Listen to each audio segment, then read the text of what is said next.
タイから日本に帰国されようとする方は、日本到着時に隔離が必要になりますので、そちらお気をつけいただければと思います。これはバンコクの情報なんですが、これもすごい話なんですが、こんにちは。人生に楽しい旅を、すみやきです。だんだん暖かい時期になってきましたね。そして7月1日のタイのプーケット開放、そちらも1ヶ月を切り近づいてまいりました。そんな中、今回お伝えするのは、日本での水際対策が強化されて、そしてタイから日本に戻ってくる日本人の方々の入国規制、こちらが強化されたというところがあります。そのことを気をつけていただきたいと思いますので、そちらの詳細をお伝えさせていただきます。そしてもう一つは、タイがだんだん解放されていくためには、ワクチンがとても大切になってきております。そのワクチンの効果に関しまして、新しい情報が入ってきましたので、そちらをお伝えさせていただきます。そして7月1日に開放される予定のプーケット、そちらの新しい情報も続々と入ってきておりますので、そちらお伝えさせていただきます。今回の動画を見ていただきますと、現在の日本人の日本への入国事情、そしてタイへの渡航に関しての展望、そちらについての情報がいろいろとわかると思いますので、ぜひ最後までご覧ください。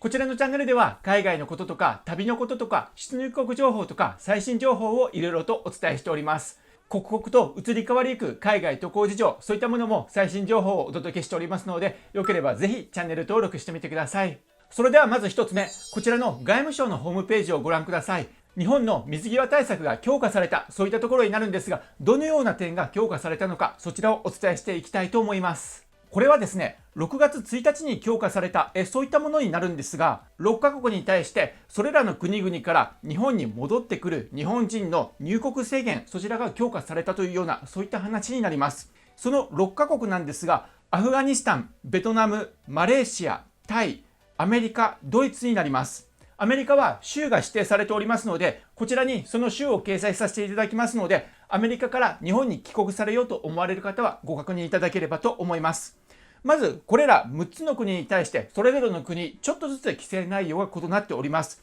まずアフガニスタンからの帰国なんですが、アフガニスタンから帰国するっていう方はもうそうそういないとは思うんですが、アフガニスタンから日本に帰国する場合なんですが、10日間の隔離が必要になるということです。この隔離に関しては、これからお伝えする他の国々もそうなんですが、自宅で隔離という形ではなく、検疫所長が指定する場所、そちらで隔離をする必要が出てまいります。アフガニスタンは10日間必要ということで、その隔離期間中、3日目と6日目と10日目、この3回コロナの検査を受ける必要があるということです。次にベトナムとマレーシアに関してなんですが、こちらから日本に帰国される方に関しましては6日間の隔離が必要ということです。条件は先ほどと同じで、検疫所長が指定する場所、こちらで隔離が必要になります。コロナの検査が必要なのは3日目と6日目ということになります。そして次にタイとアメリカの先ほど示させていただいた州、そしてドイツ、これらの国々から日本に帰国される方々に関してなんですが、こちらは3日間の隔離が必要ということです。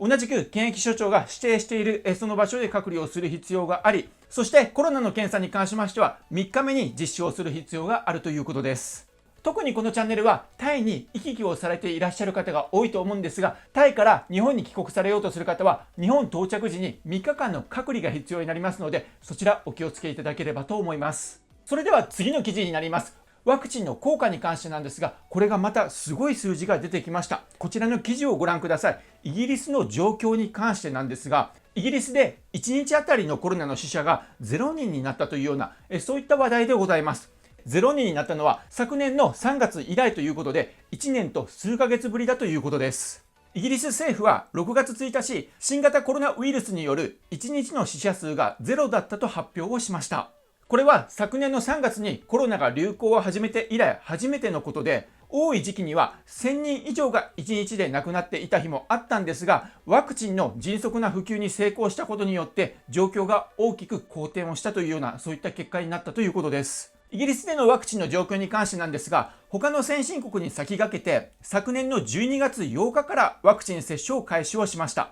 複数の種類のワクチンをいち早く確保したほか、医療従事者にこだわらずに注射の打ち手を揃えるなどをして大規模な接種体制を整えた、そのことが功を奏したということです。現時点ではワクチンを接種した人々は少なくとも1回接種したのは人口全体の約6割にあたる約4000万人、2回の接種を終えた人は約4割にあたる約2600万人ということです。現在のところ1日の新規感染者は3165人ということです。ただ、イギリスを含めて世界では感染力の強いインドの変異株が蔓延しているような状況でもあり、そのことには気をつけて注視をしていかなければいけない、そのような状況ではあるということです。こういった世界的なワクチンを接種して新規感染者、また死者が減ってきている、そういった国が多くなってきていることを受けて、タイでもワクチンの接種によってタイの様々な地域を開放していく、そのような動きが起こりつつあります。じゃあタイは現在どのような状況にあるのか、そちらを見ていきたいと思います。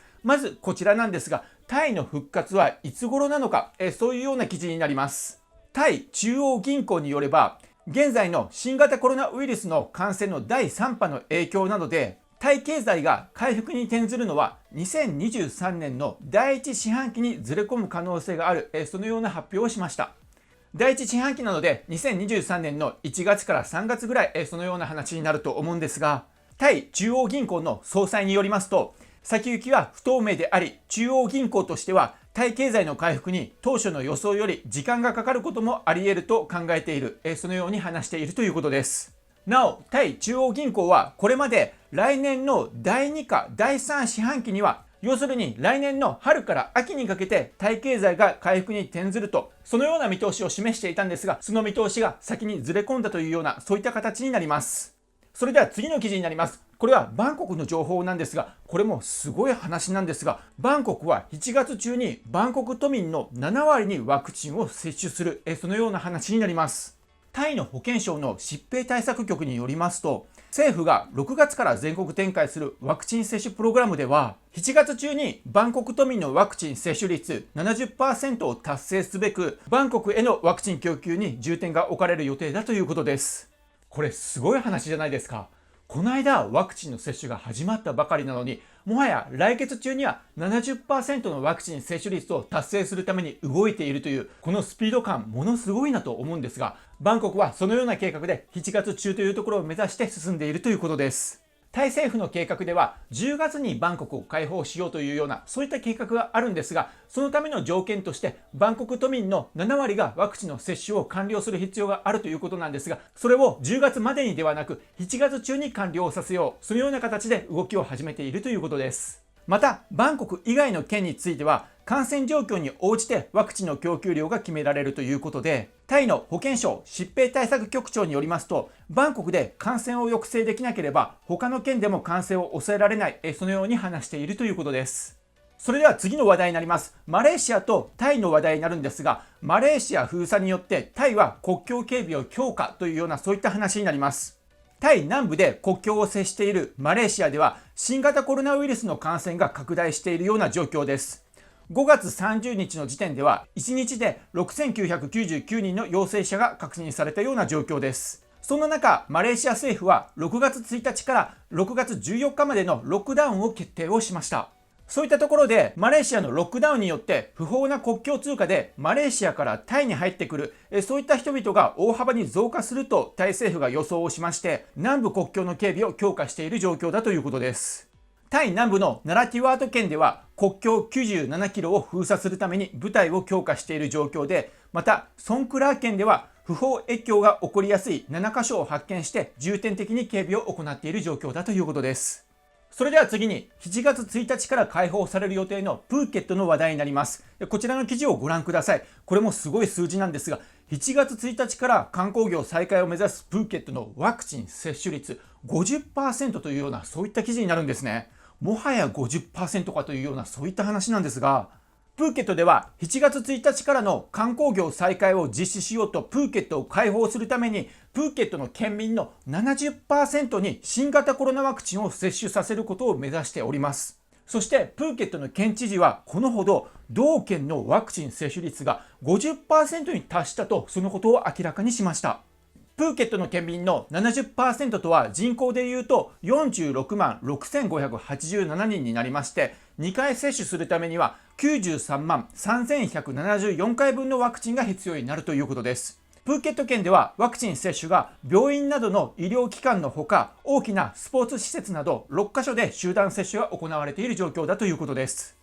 このままいくと本当にこの6月中に 70% 達成しそうな、そういった勢いで動いていっております。それでは次の記事になります。シンガポールからプーケットへ行くその便が増便を始めるというようなそういった記事になります。シンガポール航空は7月1日よりタイのプーケットへの路線を大幅に増便するそのようなことを発表しました。7月1日からプーケットが開放される、そのことを受けてのことだということです。この増便に関しましては、現在シンガポールプーケット便に関してなんですが、週1便のみが運航している状況なんですが、7月1日からは週7便体制になるということです。このような形でタイはワクチン接種とともにプーケットの開放に向けてどんどんと様々なことが動き出している、そのような状況になります。それでは次の記事になります。プーケットの再開準備はできていますか？そのような記事になります。7月1日までの1ヶ月間のカウントダウンが始まります。そのような話です。タイ国政府観光庁が発表しているホームページからになるんですが、政府観光庁の総裁はこのように話をしております。タイ国政府観光庁のスタッフ全員がそう遠くない将来に外国人観光客を迎える、そういった準備をするにあたり、プーケットのすべての人々の興奮と期待、そういったものを共有して共に喜んでいます。7月1日からワクチン接種を受けた外国人観光客は隔離なしでプーケットを訪れることが許可され、プーケットの再開に向けたカウントダウンが始まりました。タイ国政府観光庁のウェブサイトでは、現時点での正確な情報を編集し、外国人観光客に対してプーケットを安全にオープンするための準備について、一人一人に知らせるために最善を尽くします。ウェブサイトでは追加情報が入り次第定期的に更新をします。常に変化する状況を最新の状態に保つために定期的にウェブサイトにアクセスすることをお勧めします。このように話しているということです。プーケットの開放に関しましては、詳細についてはまだまだわからないところもあり、パッケージツアーのみでプーケットに行けるのか、それとも今後個人旅行もできるようになるのか、そういったところもまだまだ情報が足りないところがありますので、そういった情報ウェブサイトで発表されたりとか、他の記事で発表されたり次第、皆様にこちらのチャンネルでもお伝えしていきたいと思います。それでは次にタイの現在のコロナの状況についてお伝えをさせていただきます。こちら6月2日の情報になるんですが、6月2日、タイでの新規感染者は3440人でございました。このうち最も多かった5つの都県を挙げますと、まずはバンコクが680人、サムットプラカンが466人、ペッチャブリーが449人、トランが176人、サムットサコンが78人でございました。まだまだタイでの新規感染者は減る様子がなく、上昇したり減少したり、そういったところを繰り返しているような状況にはなるんですが、ワクチン接種も進んできておりますので、この6月中、また7月に入ってだんだんと減っていくこと、そういったことを期待します。いかがでしたでしょうか。今回は日本への帰国制限が強化されたということ、またワクチンの接種率が高い国ではそれなりの結果が出ているということ、またタイのプーケットが7月1日に開放される、それに伴い様々な新しい情報が出てきておりましたので、そのことについてお伝えをさせていただきました。まだまだ世界では新規感染者がなかなか止まらない状況で、日本でも新規感染者数がまだまだ多いような状況でもありますが、また変異株などが現れて不安なところではありますが、ワクチン接種率が高い国では新規感染者数がどんどん減っていったりとか、死亡者数が減っているというようなそういった状況もありますので、私の親族もコロナのワクチン接種1回目を終えた人も現れ始めて、これまで怖くて外に出られなかったけれども、ようやくだんだんと外に出られるようになる、そのような話も聞いたりするようになってきました。少しずつでもいいので、次第に状況が好転していくことを願っています。今回もこちらの動画を見ていただきましてありがとうございます。これからも最新情報を追っていきまして、YouTube 頑張って更新していきますので、よければぜひチャンネル登録してみてください。そしていつもいいねやコメントをいただきましてありがとうございます。今回も動画ご視聴ありがとうございました。